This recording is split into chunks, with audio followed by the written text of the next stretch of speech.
Hello दोस्तों, movie की शुरुआत होती है और हमें एक लड़का दिखाया जाता है जो एक अंधेरे से बेसमेंट में बैठा हुआ था। फिर वो वहाँ से धीरे धीरे आगे बढ़ता है और वो अपनी वाइफ के पास जाता है, जहाँ पर उसकी वाइफ उसे देखकर काफी रोने लगती है क्योंकि वहाँ पर वो काफी डरी हुई थी। और फिर वो लड़का वहाँ से बाहर निकलने की कोशिश करता है, पर तभी वहाँ पर किलर आ जाता है जो उस लड़के का सर उसके धड़ से अलग कर देता है और उसके कटे हुए सर को उसकी वाइफ के पास फेंक देता है, जिसे देखकर वो लड़की काफी रोने लगती है और वहाँ से भागने लगती है। और तभी उस लड़की के पेट में बड़ा सा चाकू घुस जाता है, जिससे उसकी वहीं पर मौत हो जाती है। फिर सीन यहाँ से शिफ्ट हो जाता है और हमें एक कपल दिखाया जाता है जिसका नाम नताशा और जॉन था। वहीं पर उनके साथ उनका दोस्त टोनी भी था। वो तीनों वेकेशन मनाने के लिए जा रहे थे, पर उन्हें कोई जगह समझ में नहीं आ रही थी। तभी वहाँ पर टोनी जॉन से कहता है हमें किसी भूतिया जगह पर जाना चाहिए। तो वहाँ पर जॉन उसे कहता है कि नताशा इस बात को नहीं मानेगी। वहाँ दूसरी तरफ हम नताशा को देखते हैं जो अपनी एक दोस्त को फोन करके बुलाती है और उसे अपने साथ चलने को कहती है। फिर नताशा जॉन से कहती है कि आखिर हम लोग जा कहाँ रहे हैं। तो वहाँ पर जॉन उसे झूठ बोलता है और वो कहता है कि हम फार्म पर जा रहे हैं जहाँ पर हम फिशिंग करेंगे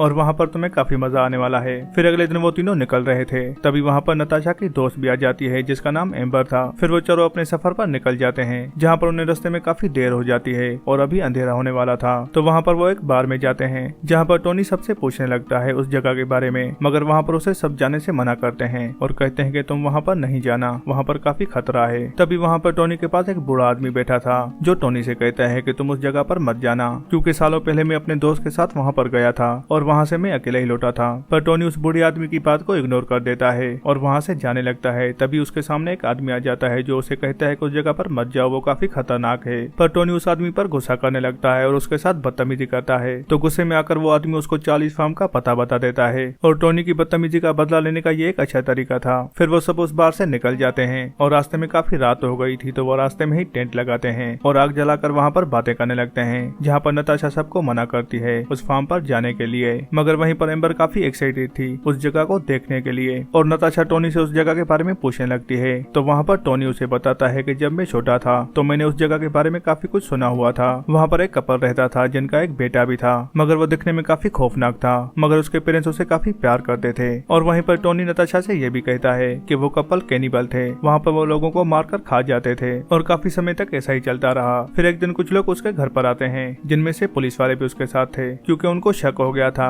कि ये फैमिली कैनिबल है, क्योंकि इनके फार्म में जो भी काम करते थे वो आहिस्ता आहिस्ता करके गायब हो जाते थे और उनका कोई भी पता नहीं चलता था। और वहाँ पर वो औरत पुलिस वाले को धमकाने लगती है, जिस वजह से उस पुलिस वाले को काफी गुस्सा आता है। तो वो उसके हस्बैंड को छूट करके वहाँ पर मार देता है और वो औरत अपने बच्चे को लेकर खेतों में भाग जाती है। फिर कुछ देर के बाद वो औरत को भी ढूंढ लेते हैं और उसे भी मार देते हैं, मगर वहाँ पर उन्हें बच्चा नहीं मिलता जिसका नाम चार्ली था। तो वहाँ पर सब यही समझते हैं कि वो भी शायद मर गया होगा। फिर अगले दिन ये चारों उस फार्म पर जाने के लिए निकल जाते हैं, जहाँ पर वो देखते हैं कि गेट पर ताला लगा हुआ है और वो अपनी गाड़ी वहीं पर रोक देते हैं और वहाँ से पैदल आने लगते हैं। उन्हें दूर से वो फार्म दिखाई देता है जहाँ पर वो चले जाते हैं और अंदर जाकर वहाँ पर फजूल की छानबीन करने लगते हैं। उन्हें वहाँ पर रात हो जाती है तो वो चारों वहीं पर सो जाते हैं। जहाँ पर एम्बर की रात को आँख खुलती है तो उसे ऐसा लगता है कि चार्ली उसके सामने खड़ा है, मगर वो समझती है कि वो नींद में है और फिर से वो सो जाती है। फिर सुबह को वो चारों देखते हैं तो वहाँ पर एक और कपल भी आ रहा था जो उनके साथ आकर मिल जाता है और वो सब साथ में बैठकर खाना खाते हैं। फिर वो सब आपस में डिसाइड करते हैं और कहते हैं कि हम सब अलग अलग हो जाएंगे और इस जगह की फजूल की छानबीन शुरू कर देंगे। फिर हम टोनी और एम्बर को देखते हैं जो छानबीन करते हुए एक गड्ढे के पास आ जाते हैं जहाँ से काफी बदबू आ रही थी। वो दोनों उस गड्ढे के पास जाकर देखते हैं तो वहाँ पर उसे कुछ भी नहीं नजर आता। फिर वो दोनों वहाँ पर नदी के पास जाते हैं जहाँ पर वो स्विमिंग करने लगते हैं और इधर हम दूसरे कपल को देखते हैं जिसे एक कुहाड़ी मिल गई थी और वहीं पर पास में वो एक रूम में चले जाते हैं जहाँ पर वो एक बेड को देखते हैं। तो लड़की अपने बॉयफ्रेंड से कहती है कि जरूर यहाँ पर कोई रहता होगा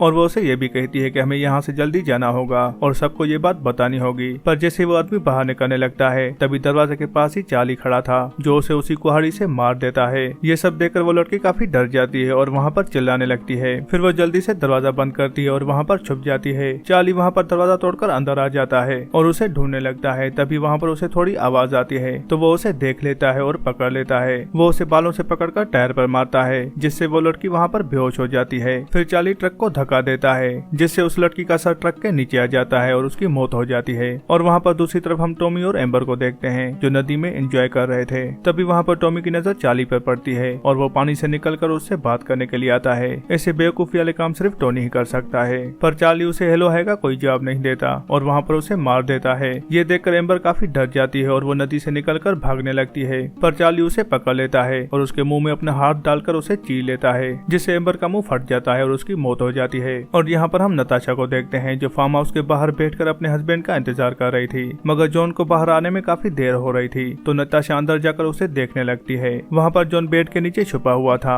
और वो नताशा को भी वहाँ पर छुपा लेता है। तभी वहाँ पर चार्ली आ जाता है, जिसे देखकर वो दोनों वहाँ से भागने लगते हैं और वो भागने में कामयाब हो जाते हैं। पर उनकी किस्मत उनका ज्यादा देर तक साथ नहीं देती और जॉन को चार्ली पकड़ लेता है और उसका सर धड़ से अलग कर देता है। ये देखकर नताशा काफी डर जाती है और वहाँ से भागने लगती है। वो भागते हुए गाड़ी में छुप जाती है, पर चार्ली उसे देख लेता है और उस पर हमला करके नताशा को बेहोश कर लेता है। नताशा को जब होश आता है तो वो अपने आप को एक टनल में पाती है, जहाँ पर उसके आसपास काफी लाशें पड़ी हुई थी, जिन्हें देखकर नताशा काफी डर जाती है। फिर नताशा उस टनल से भागने लगती है। तभी वहाँ पर उसे कोई हाथ देता है। नताशा उस हाथ को पकड़कर बाहर आ जाती है, जहाँ पर हमें वो बूढ़ा आदमी दिखता है जो उनके साथ बार में बैठा हुआ था। फिर वो दोनों वहाँ से भागने लगते हैं। तभी वहाँ पर चार्ली आ जाता है, जो एक चाकू फेंककर उन पर हमला करता है और वो चाकू सीधा उस बूढ़े आदमी के बैग पर लगता है, जिससे उसकी वहीं पर मौत हो जाती है। फिर चार्ली नताशा के पास आने लगता है उसे भी मारने के लिए। तभी वहाँ पर नताशा के अंदर हिम्मत आ जाती है और वो बूढ़े आदमी की गन उठा लेती है। चार्ली जैसे उसके पास आता है तो नताशा उसे छूट कर लेती है और चार्ली वहाँ पर गिर जाता है। वहाँ पर नताशा समझती है कि शायद चार्ली अब मर चुका है। फिर वो भागते हुए गाड़ी के पास जाती है, जहाँ पर वो दरवाजा खोलने की कोशिश करती है, मगर दरवाजे लॉक थे। तभी नताशा की नजर गाड़ी के शीशे पर पड़ती है और वो अपने पीछे चार्ली को देखती है। चार्ली वहाँ पर एक बड़ी सी तलवार उसके पेट में घुसा देता है और यहाँ पर नताशा की भी मौत हो जाती है और यहाँ पर सब लोग मर जाते हैं और विनर इज द चार्ली। और यहीं पर ये मूवी एंड हो जाती है। दोस्तों, अगर आपको हमारी वीडियो थोड़ी सी भी अच्छी लगी तो प्लीज इसे लाइक और शेयर करें। अगर आप हमारे चैनल पर नए हैं तो प्लीज इसे सब्सक्राइब कर लें और बेल आइकन दबा दें। इससे हमें वीडियो बनाने की मोटिवेशन मिलती है और आप दोस्तों को वीडियो की नोटिफिकेशन। तो मिलते हैं अगली वीडियो में, तब तक के लिए बाय।